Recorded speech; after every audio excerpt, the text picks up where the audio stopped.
नमस्कार, मैं हूं आशीष चित्रांशी और आप देख रहे हैं द न्यूज लॉन्चर। एक तरफ मिडिल ईस्ट का तनाव तो दूसरी तरफ संसद में संग्राम। कल का पूरा दिन लोकसभा में कैसा गुजरा आप सबने देखा है। जो हंगामा मचा, और हंगामा किस पर? स्पीकर के ओम बिरला के खिलाफ अविश्वास प्रस्ताव। और हंगामा इस पर जो है हुआ कि आसन पर कौन बैठेगा अविश्वास प्रस्ताव की चर्चा में। लेकिन सरकार की मनमानी, जिस सरकार ने 2019 से 2026 7 साल में डिप्टी स्पीकर नहीं बनने दिया, वही सरकार के दुबे जैसे डिग्री दुबे जैसे जानकार संविधान समझा रहे थे सदन में। वो अनुच्छेद 93, 94, 95, 96 समझा रहे थे और हमने 93, 94, 95, 96 एक एक लाइन बता दी थी कि ये देखो कैसे सेलेक्टिव हैं। वही हिस्सा बताते हैं जिसमें इनका झूठ जो है इस्टेब्लिश हो जाए। आओ उसी 93, 94, 95, 96 की चर्चा में। आज की चर्चा शुरू हुई तो रविशंकर प्रसाद ने शुरुआत की और रविशंकर प्रसाद ने जयप्रकाश नारायण से लेके अटल, अडवाणी, मधु दंडवते, चंद्रशेखर सबके बारे में ज्ञान दे दिया कि इमरजेंसी में लोग जेल गए थे तब अधिकारों की बात नहीं हुई थी। अरे इमरजेंसी में जेल गए तब अगर अधिकार की बात नहीं हुई तो क्या आज की तारीख में आप लोग भी वैसे ही अधिकारों खनन करोगे? तो 14 में ये बताए होते ना कि अच्छे दिन नहीं, शिकंजे वाले दिन आएंगे, आप लोगों के अधिकारों को कुचल दोगे, ये बता के आए होते। या वो रिपीट करने आए हो, इंदिरा गांधी का बदला लेने आए हो, ये भी बता दो फिर स्पष्ट। खैर, रविशंकर प्रसाद बोलते बोलते ज्ञान बांटते बांटते चले गए वेणुगोपाल पर और वेणुगोपाल से कहे कि आप राहुल गांधी को पढ़ाइए ये क्या होता है प्रोसीजर, पार्लियामेंट्री प्रोसीजर। और हो गया बवाल। राहुल गांधी लोकसभा में आज मौजूद थे और मोदी गायब थे। राहुल के लोकसभा में पहुंचते ही क्या गूंजा? नाम नरेंद्र और काम सरेंडर। नाम नरेंद्र, काम सरेंडर। लोकसभा में ये नारा गूंजा। अब स्पीकर साहब उसको स्पंज करते रहे और स्पंज को निचोड़ते रहे। फिर रविशंकर के ज्ञान पर राहुल गांधी हो गए खड़े और मोदी की अनुपस्थिति में मोदी की कुंडली फिर बांच दी, जम के बखिया उधेड़ा। हालांकि हमारे प्रधानमंत्री जी को इससे कोई फर्क नहीं पड़ता है क्योंकि चुनाव प्रचार, केरल में चुनाव है तो केरल, बंगाल और तमिलनाडु अभी 3 राज्यों को अग्रणी बनाना है। यही 3 राज्य बचे थे, इनको 3 को अग्रणी बना देना है, बाकी तो सब विकसित हो चुके हैं। तो इन 3 राज्यों पर बहुत फोकस है। तो केरल में आज मलयालम में जैसे भोजपुरी में जाते हैं, बिहार में तो गोड़ लगा तनी, तो वहां जाकर के मलयालम में टेलीप्रॉम्प्टर से पढ़ना है तो उनसे कोई भाषा पढ़वा लो। टेलीप्रॉम्प्टर हट जाता है तो उनकी एक ही भाषा होती है, खी खी खी खी खी खी खी। बस टेलीप्रॉम्प्टर के बगैर एक भाषा। टेलीप्रॉम्प्टर लगा दो, दुनिया में जितनी भाषाएं हैं एक आध एक्स्ट्रा पढ़वा लो, पाली ओली सब पढ़वा लो, उनसे सब पढ़ देंगे। तो टेलीप्रॉम्प्टर पे अभी मलयालम में पढ़ रहे हैं। स्पीकर की चेयर पर आज बैठे हुए जो महोदय थे वो राहुल गांधी को रोकने की बहुत कोशिश किए लेकिन रोक नहीं पाए। आज राहुल ने अपनी बात पूरी ही कर दी बीच में। खैर, भाऊ को लाइए, सदन की इस कार्रवाई पर जरा चर्चा हो जाए। स्वागत है भाऊ। भैया हेडलाइन ले आइए। राहुल गांधी ने लोकसभा में कहा पीएम कंप्रोमाइज्ड। रविशंकर प्रसाद तपाक से बोले नेवर नेवर नेवर। देखिए, नेवर नेवर नेवर।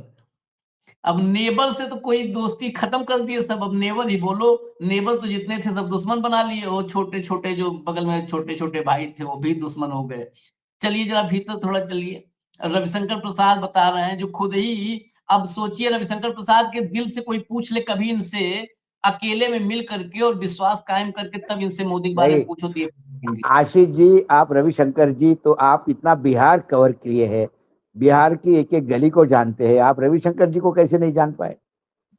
जब उन्होंने तो कहा कि नरेंद्र इज कॉम्प्रोमाइज्ड, उन्होंने कहा never never never, before that I am compromised.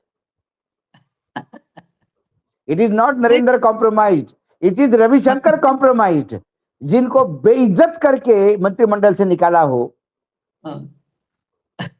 और बहुत ही जो लोगों की मतलब लायकी ये नहीं है कि वो विधायक बने, कारपोरेटर बने, वो कैबिनेट बने हैं। जिस पार्टी का अध्यक्ष को ये पता नहीं कि नोबेल क्या होता है, वो रविंद्रनाथ टैगोर जी को शिक्षा के लिए शांति का नोबेल प्राइज देता है। उसके बाद नोबेल वालों ने 4 दिन तक ताला लगा दिया अपने ऑफिस में। उन्हें कहा कि थोड़ा शांति रखो भाई, मेडिटेशन जाना है, बहुत भयानक नए नए चीजें आ रही है। वहां रविशंकर जी ज्ञान बांट रहे हैं। रविशंकर जी को तो पहले अपने पार्टी के लोगों को ज्ञान देना चाहिए, यदि वो पहले ज्ञानी वहाँ है तो, ज्ञानी है तो।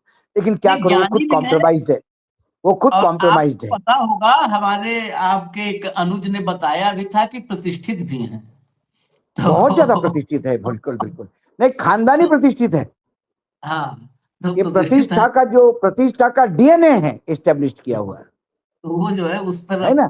तो हाँ, इनकी उस पे इनकी क्या बात महिमा करें, पर। महिमा पे नहीं बात कर सकते, लेकिन रविशंकर ही खुद ही कॉम्प्रोमाइज्ड है। जिन मोदी एंड टीम ने उनको ऐसा पत्थर जैसा, जैसे कंकड़ होता है चावल में, वैसा निकाल के फेंक दिया है, इररिलेवेंट है किसी भी बात के लिए। नहीं तो आज वो लॉ मिनिस्टर होने चाहिए थी, आज कैपेबल आदमी है वो बिहार से। लेकिन हाँ, बिहार से कैसे उजुड़, मतलब कैसे कैसे घनघोर, जिसको कहते हैं ऐसे ज्ञाता, जो अपना रोज हंसी उड़ाते हैं अपनी, खुद की, सरकार की और भारत की, ऐसे लोग कैबिनेट में बैठे हैं बिहार से। और चलिए बताइए, जरा सुनवाई देते हैं सब। तो जरा भैया इसीलिए वो नेवर नेवर इसलिए कह रहे थे, never never never, it is not Narendra, it is me who surrender. Hmm, उनका कहने का मतलब ये था। राहुल गांधी बोले, कई बार बोलने से रोका गया। ये चर्चा लोकतंत्र और स्पीकर की भूमिका पर है। राहुल गांधी ने कहा, कई मौकों पर मेरा नाम लिया गया, हर समय हमें बोलने से रोका गया। आखिरी बार बोलते हुए मैंने प्रधानमंत्री की ओर से कंप्रोमाइज का मुद्दा उठाया। सदन देश का प्रतिनिधित्व करता है, पहली बार विपक्ष के नेता को बोलने नहीं दिया गया। PM compromised.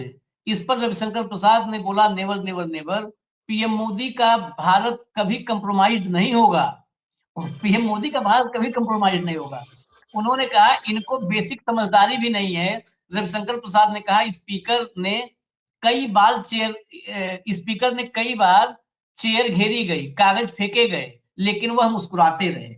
मुस्कुराते तो हैं वो, एक तरफ देख के सत्ता पक्ष। जरा क्लिप ही चला दीजिए, पूरी क्लिप चला दीजिए। पहले एक बार जरा नारा सुनवा दीजिए प्लीज, नारा वो जो गूंजा है ना राहुल के आने पे, वो सुनवाइए। कामाख्या प्रसाद तासा, आप शुरू करो।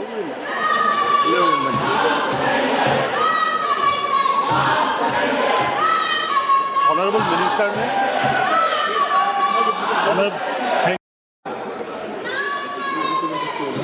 कामाख्या प्रसाद तासा, आप शुरू करो।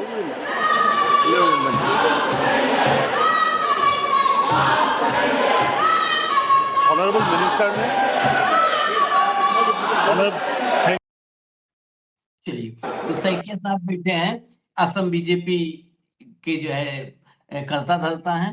अब आते हैं उस क्लिप पर जो राहुल गांधी को खड़ा होना पड़ा रविशंकर के भाषण के दरमियान। पूरा चला दीजिए जरा। आप उनको दे 2 मिनट समय दे दीजिए 2 मिनट समय दे दीजिए चलो। बोल रहे हैं, बोलने दो, यील्ड कर रहे हैं वो। ठीक है, आप बैठो।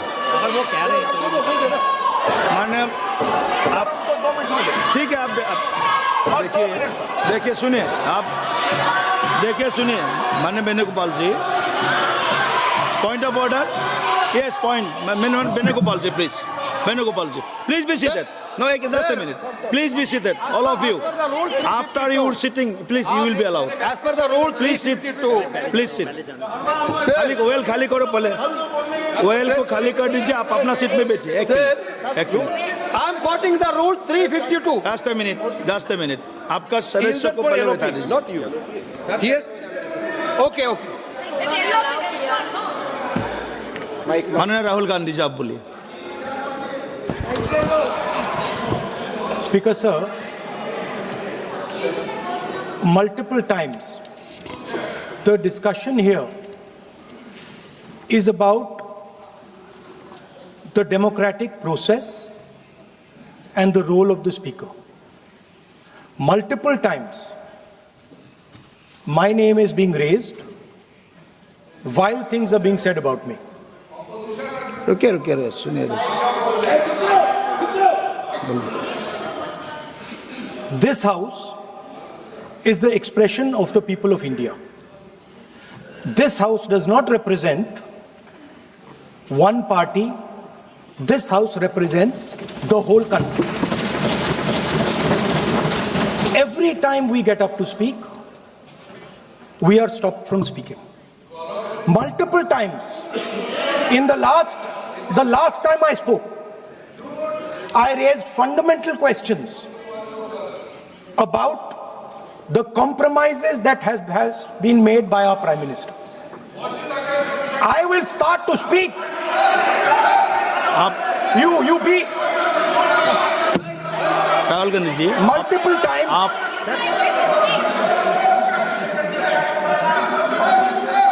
Sir, multiple times. नहीं you will be allowed to speak. No, you have mentioned you.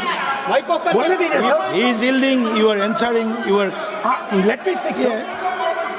Multiple times I have been stopped from speaking. Just a few days ago, in a debate for the first time in Indian history, पहली बार हमारे इतिहास में leader of opposition को नहीं बोलने दिया. Okay. नहीं sir, मैं खत्म नहीं किया. मैं खत्म नहीं किया sir. We will speak after the debate. आप रोक रहे हैं मुझे. मैंने खत्म नहीं किया. मेरा नाम लिया गया है. ओके, आप आपका विषय बोल दिया है ना, आपने अपना विषय बोल दिया है. तो मल्टीपल टाइम मुझे रोका गया. Last time I raised the issue of the Prime Minister being compromised. I raised the issue of Mr. Naravane. I raised the issue of Epstein. Honorable LOP. And I raised the issue of Adani. I have given I was silent. Permission that This after the speech of these Ravi Shankar issues Prasad ji, are you will be fundamental given to the the people of India. scope to speak. Our Prime Minister has been compromised. Everybody Okay. knows the Ravi result Shankar of the Prasad ji. compromise of our Prime Minister. Ravi Shankar Prasad ji, please start. Sir. भाऊ, ये राहुल पहले क्या था, पहले हम लोग देखते थे अक्सर सत्ता पक्ष मोदी या मोदी का जो मोदी एंड कंपनी है, वो लोग हमेशा भारी पड़ते थे. कांग्रेस हमेशा बैकफुट पे रहती थी, वही लाइन सेट करते थे, टोन सेट करते थे. ये राहुल में एक नया चेंज पिछले काफी वक्त से नजर आ रहा है कि अब ये क्या है. ये राहुल ने भी जानबूझ कर किया. नहीं राहुल जी, नहीं सर, मुझे बोलने दीजिए, मुझे सर बोलने दीजिए. राहुल गांधी वो तमाम चीजें रिपीट कर रहे हैं जिनको बोलने नहीं दिया जा रहा था. उन्होंने राहुल, देखिए ये अब सत्ता पक्ष को देखना है. आप जितनी बार राहुल का नाम लोगे उतनी बार नरवणे आएगा, एप्स्टीन आएगा, कॉम्प्रोमाइज आएगा, ट्रेड डील आएगा. जिससे आप भाग रहे हो, राहुल गांधी उसी को लेके आएंगे. राहुल गांधी समझ गए कि आपको चुप कैसा करना है. सत्ता पक्ष को इमरजेंसी याद आती है. मैंने कहा ना, जवाहरलाल नेहरू और आपातकाल, इसके सिवा इनके पास दो निबंध बने हुए हैं. एक हमारे बहुत सीनियर पत्रकार थे साठे साहब, वो नहीं रहे अभी. तो आशीष जी, हम कभी भी उनके साथ बैठते थे तो एक हंसी मजाक की बात होती थी कि बोले, जीवन में गाय का निबंध याद रखो. गाय को 2 आंख 2 कान होते हैं, 2 सींग होते हैं. गाय दूध देती है, गाय बछड़ा देती है, गाय के गोबर से खेती में खाद मिलता है. ये सारा पूरा एक कैसे तैयार कर लो. और दुनिया का कोई भी सवाल आपको पूछे कि ईरान और इराक युद्ध कैसा रुकेगा, इस सवाल के जवाब में भी वो पूरा गाय का निबंध पढ़ के दिखाते थे. बराबर वो गाय पे ले आते थे निबंध को. तो इनके पास, सत्ता पक्ष के पास, एक निबंध जवाहरलाल नेहरू का है और एक इमरजेंसी का है. आप सही कहा कि आज बात किस बात की हो रही है. जब राष्ट्रपति के अभिभाषण पे बात होती है तो कांग्रेस को राष्ट्रद्रोही बताया जाता है. उसमें राष्ट्रपति के अभिभाषण और कांग्रेस का राष्ट्रद्रोह कहां से आया? क्योंकि आपको हाउस चलने नहीं देना था. हाउस सुरुचि रूप से चलता तो ये सरकार भाग जाती जवाब देने से, क्योंकि आपको एप्स्टीन पे जवाब देना होता, ट्रेड डील पे जवाब देना होता है, यूजीसी पे जवाब देना होता. किस किस बात पे जवाब देते हैं आप? तो आपने हाउस डिस्टर्ब करवा दिया. आज फिर कानून की बात करते हैं, न्याय की बात करते हैं, तो इमरजेंसी में क्या हुआ? अरे इमरजेंसी के बदौलत तो आप सत्ता में आ गए. इमरजेंसी नहीं लगती तो पहली बार सत्ता का स्वाद भी नहीं चखा होता. यही इमरजेंसी है जिनके चलते इनके पिताजी भी मंत्री बने। हम्म, और अब जीजा साला सब मिलके राजनीति के फ्रूट खा बढ़िया राजनीति में रोटी सेक रहे हैं। अब ये बता रहे हैं कि इमरजेंसी का और अभी वर्तमान अविश्वास प्रस्ताव का क्या लेना देना। क्या लगेगा? हाँ हाँ, यदि इंदिरा गांधी ने इमरजेंसी लगाई तो फिर संघ ने उस संविधान का ही अपमान किया और अपोज किया जो इमरजेंसी लगाने की परमिशन भी देती है। तो वो संघ उससे बड़ा कल्प्रिट इंदिरा गांधी से, जिस संघ के शाखा से ये पैदा हुए। नमस्ते सदा वत्सले।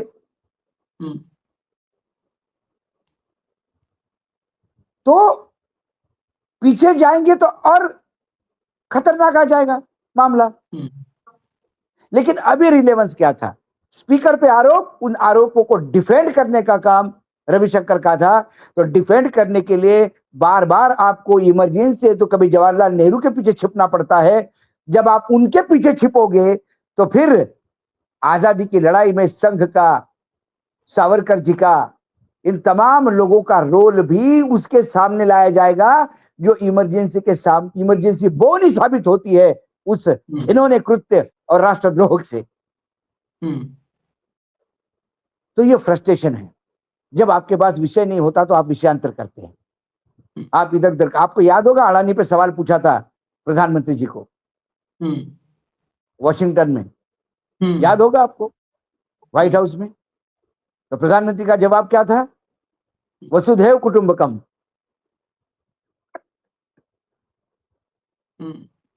ये जब अभी आपने अभी चर्चा की ना इमरजेंसी की, ये असल में क्या है ना, इनका कोई दोष नहीं है। सब के सब देश के लोगों को मूर्ख मानते हैं, सोचते हैं मान बिल्कुल लेते हैं। नहीं मान लेते, ग्रांटेड लिया है इन्होंने।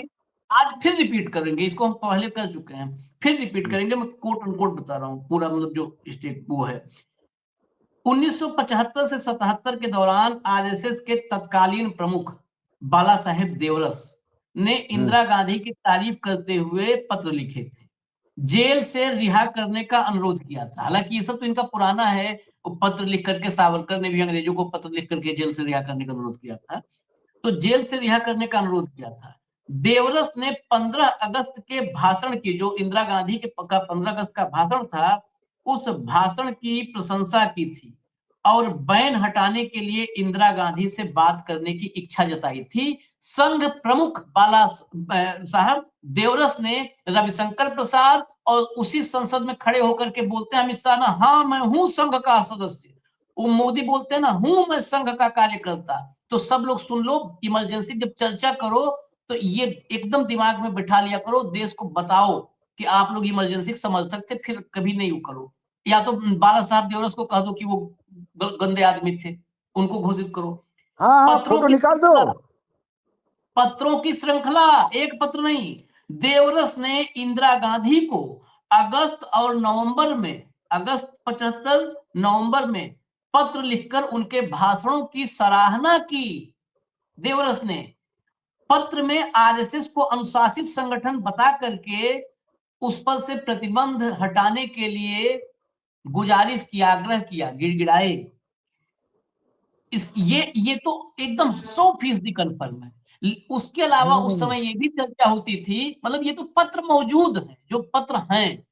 इसके अलावा ये भी रिपोर्ट उस समय की एक थी कि संघ के नेता संजय गांधी के संपर्क में आकर के संजय गांधी से जो है मतलब उनसे निकटता बनाने की कोशिश में लगे थे। लेकिन जो पत्र लिखा 75 में, नवंबर में, अगस्त में तारीफ की, ये तो ऑन रिकॉर्ड है इस देश में। लेकिन दरअसल इस देश की मीडिया ये ताकत देती है इनको झूठ बोलने की। नहीं, मीडिया अगर इनको हर बात बोल दे ना कि झूठे, देख अपना आईना दिखा देंगे तो ये बात करने बंद कर देंगे। इसीलिए जो विषय आता है हम इसीलिए कोशिश करते हैं कि उस विषय पे इनका असली जो चेहरा है वो देश तक जाए, वो असली चेहरा दिख जाए देश तक। मैं आपके पास आता हूं, जरा जब आपके पास आने में एक वक्त 1 मिनट है तो 1 मिनट और एक चीज दिखा देता हूं। दिखाइए भैया, संसद का सत्र चल रहा है, स्पीकर पर अविश्वास प्रस्ताव है, राहुल गांधी को गरियाया जा रहा है। इधर देखिए जरा, दर्शक देखना नहीं चाहते, लेकिन 10 सेकंड चलाइए जरा। कड़लिंडी हाँ, मकलक्क नमस्कारम। हाँ, आज हम सभी बस हटा दीजिए, बस बस टीपी टीपी हटा करके एक बार इनसे यही कलकेडी जो भी है, हम तो नहीं बोल पाते भाई, ये कोई बड़ी हटा बात के नहीं है, ये कोई बड़ी बात नहीं है। ये नेता ज्यादा है, अभिनेता ज्यादा है, नेता कम है। हमारे यहाँ ऐसे सिंगर है मुंबई में सैकड़ों की तादाद में, जो 20-20 भाषाओं में गाने गा चुके हैं। हाँ, आदरणीय मोहम्मद रफी ने मराठी से लेके कौन सी ऐसी भाषा जिसमें गाने नहीं गाए? लता मंगेशकर जी ने कितनी भाषाओं में गाने गाए? श्रेया घोषाल ने इतनी भाषाओं में गाने गाए, सोच भी नहीं सकते आप। तो जितनी भाषाओं में, अभी वो छोड़िए, अभी जो विधायक बनी है नई नई बिहार की, मैथिली ठाकुर, मैथिली ठाकुर, मैथिली महाराष्ट्र में आती तो कशाला पंढरी गाना शुरू कर, मराठी में गाती है वो। तो बिना टेलीप्रॉम्प्टर देखे गाने वाले हमारे पास बहुत कलाकार है। उस हिसाब से ये मिमिक्री आर्टिस्ट है, स्टैंड अप कॉमेडियन टाइप, छोटा मोटा, जो अलग अलग आवाजों में बोलता है तो अलग अलग भाषाओं में बोलता है। इनको लगता है कि केरल के 4 शब्द उच्चारण से या ये बताने से कि हमारे घर में जो गाय दूध देती थी वो एक जमाने में उसकी माँ जो थी केरल से आई थी, ऐसे हमको बताया गया था। रिश्ता जोड़ने से काम नहीं होता। जनता के लिए आपने क्या किया 2013 से लेके आज तक, सिवाय आश्वासन के और हवाबाजी से क्या हो रहा है इस देश में? सिर्फ आश्वासन दे रहे हैं, सवालों से भाग रहे हैं। कोई सवाल को जवाब देने को तैयार नहीं है। आप एप्स्टीन फाइल की बात करो तो बोलते देशद्रोही है। आप कहो ये ट्रेड रिकॉर्ड, ये तो आपने ट्रेड डील किया, ये क्या किया? देश के किसानों के लिए हमने अंतरराष्ट्रीय मार्केट खोला है। कौन सा खोला भाई? कौन सा मार्केट है? लोकल मार्केट में भी नहीं एमएसपी दे पा रहे हो, अंतरराष्ट्रीय मार्केट खोल रहे हो। तो ये हमेशा जो इश्यूज है उनको भटकाओ, फोकस चेंज करना और विरोधियों को गाली देना और उनके क्रेडिबिलिटी पर सवाल उठाना, उनके विश्वसनीयता पे सवाल उठाओ। लेकिन एक बात मैं ये भी मानता हूं कि जिसकी विश्वसनीयता होती है उसी पे सवाल उठते हैं। इनकी तो विश्वसनीयता ही नहीं है, तो सवाल क्या उठाए आदमी? कौन सवाल उठाएगा कि क्या वाकई मोदी जी सच बोल रहे थे क्या? ये तब सवाल उठता है कि जो आदमी सच बोलता है और कभी कभी उसके बातों से लगता है कि नहीं आज गड़बड़ होगी थोड़ी, आज नहीं बोल रहे सच, तो सवाल उठते हैं। लेकिन जो लगातार झूठ बोलता हो, उसने कहा, मोदी जी ने कहा, हाँ तो झूठ ही होगा। इनकी तो विश्वसनीयता पे सवाल उठाने लायक भी विश्वसनीयता नहीं है इनकी। You cannot question their credibility because they don't have one. नहीं, लेकिन मोदी का इफेक्ट देखिए। कल पता है आपको, बंगाल में प्रेस कॉन्फ्रेंस शुरू किया ज्ञानेश कुमार ने, तो उसने अपने प्रेस कॉन्फ्रेंस में शुरू में नमस्कार का जैसे ये किया है ना, उसने बांग्ला में किया। बांग्ला में किया, मतलब बताइए, वो तो अफसर है ना, वो भी जो है वो कॉपी कर रहा है, जैसे उसे भी चुनाव लड़ना है कि हम बंगाल से हमारी निकटता है। और उसके आगे नेशनल एंथम, आप सबसे आश्चर्य की बात, वो केंद्र सरकार में सेक्रेटरी से रिटायर होकर के मुख्य चुनाव आयुक्त बना है, आईएएस बना है। बता रहा था कल कि हमारा नेशनल सॉन्ग जनगण मन बंगाल में लिखा गया। नेशनल एंथम और नेशनल सॉन्ग का फर्क नहीं पता है, और इस देश के लोग फिर भी झेल रहे हैं ऐसे लोगों। फिर भी उनको क्रेडिट दो कि कम से कम उन्होंने बंगाल बोला,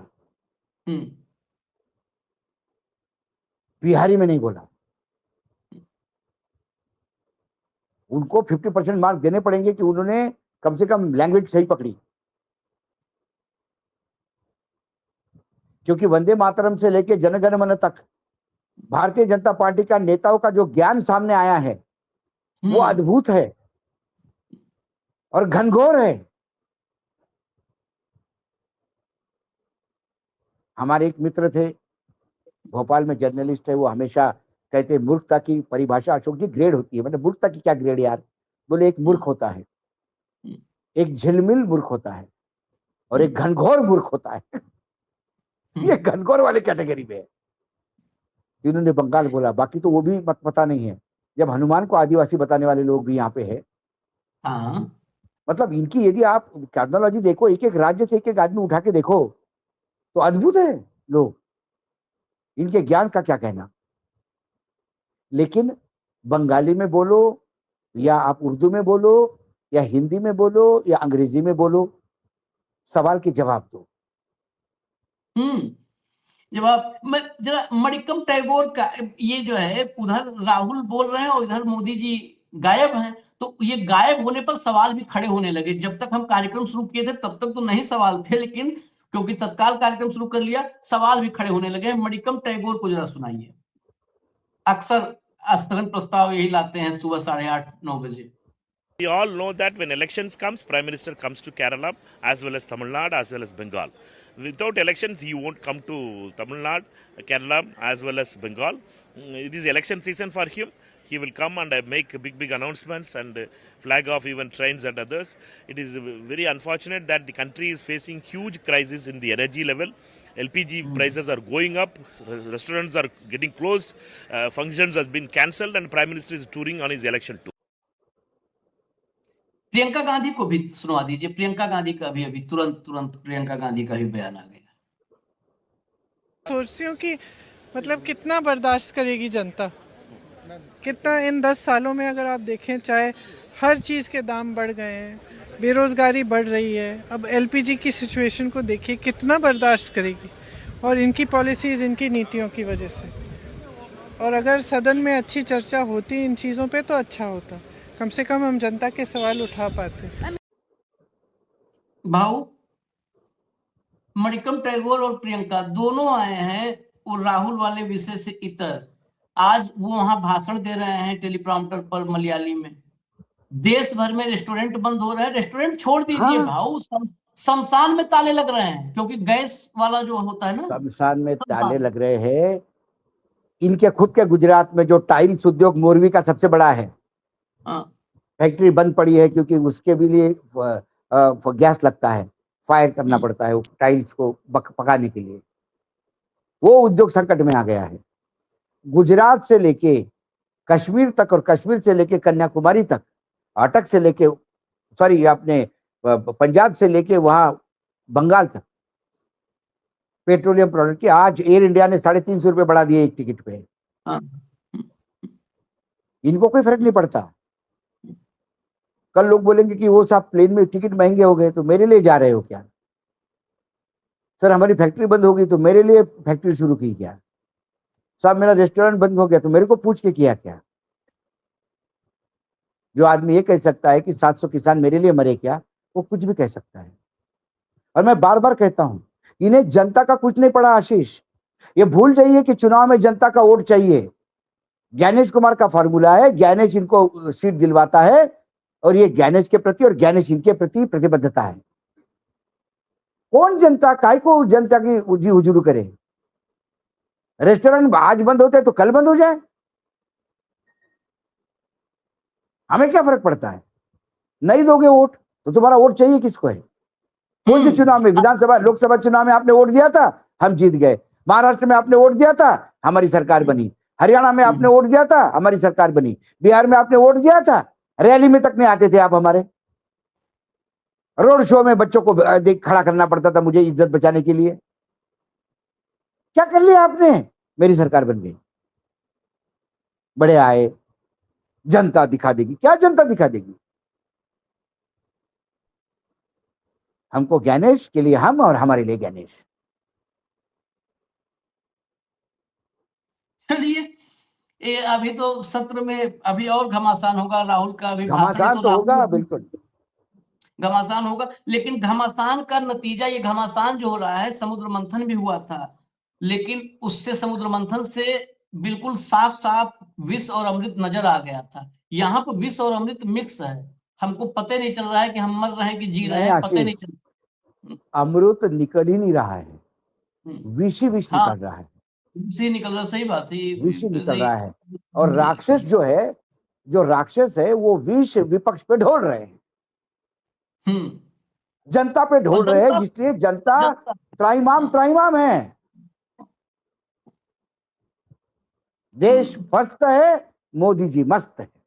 मस्त चुनाव प्रचार चल रहा है। देखिए जिस बिल्कुल। देश में इतनी क्राइसिस हो, कल मैंने वो क्या कार्यक्रम में गाना था दिखाया, आशीष जी, कौन सा गाना था वो? दिमाग कहो से निकल नरेंद्र जाता मजा आ रहा है, कहो नरेंद्र हाँ, मजा आ रहा है, कहो मजा आ नरेंद्र रहा है, मजा आ रहा है, मजा आ रहा है, मजा एकदम आ मजा आ रहा है, फुल मजा आ रहा है, फुल मजा।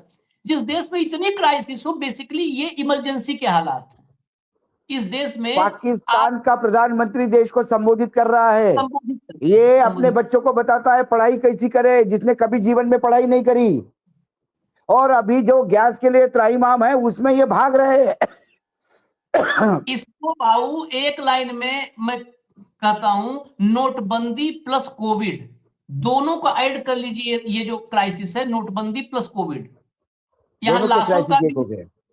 लाशों के लिए भी वेटिंग है, और बाकी तो हाहाकार है। ये लाइनें भी हैं, लंबी कतार भी है, नोटबंदी जैसे लंबी कतारें भी हैं, सिलेंडर लेकर के लोग खड़े हैं। वो हम सब दिखाएंगे, अलग कार्यक्रम में पूरा लेके आएंगे। अभी कल से चैनल पे कार्यक्रम देखोगे आप, नेशनल चैनल पे। मोदी सनातन धर्म के रक्षक, फिर से हर घर में चूल्हे जलने लगे हैं। हम सनातन परंपरा वापस ला रहे हैं।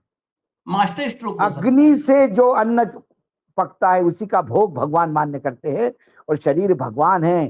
तो मोदी जी ने पहली बार हर इंसान के अंदर आत्मनिर्भरता, पेड़ काटो और घर में रोटी बनाओ। वाह, ये प्रोग्राम चालू हो जाएंगे, अभी देखना कल आप, मास्टर स्ट्रोक होगा। चलिए, खैर इजाजत दीजिए, हम फिर आते हैं, क्योंकि सत्र भी चालू है और युद्ध भी चालू है, तो हम भी चालू हैं। अब फिर आते हैं थोड़ी देर में अपडेट के साथ। धन्यवाद भाऊ, बहुत बहुत धन्यवाद, नमस्कार।